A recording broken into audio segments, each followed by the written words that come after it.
The narcissistic person created the insecurity, and they will, because the narcissistic person is an expert tactician, right? Because that's what they bring to relationships, is tactics.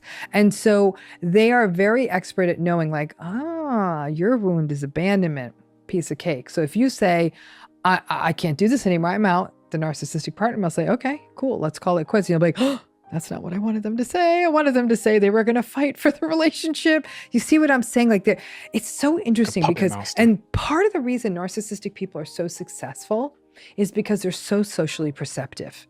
They have no empathy. Social perceptiveness and empathy are not the same thing. What are they? Social perceptiveness is kind of being aware of reading the room, understanding what people need, understanding what makes them tick and what they want, and then strategically giving it to them to keep them on the chain or keep them in the position you need them in.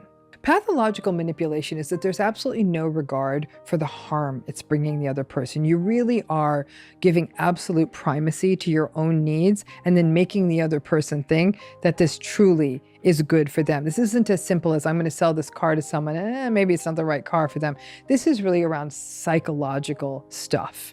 And it's with somebody where, listen, you're going into a sales relationship, you understand what the sort of the codes of that relationship are. They're trying to sell you something, and you're trying to decide if it's right for you. We don't try to think of our intimate and our familial relationships as sales models. So our guard is not up in the same way, and yet the same tactics are being brought, and we're sort of bargaining on things that are matters of the heart and matters of closeness and compassion. So it's, again, the narcissistic person is so skilled at leaving the other person feeling that the thing they sacrificed or gave up was in their best interest.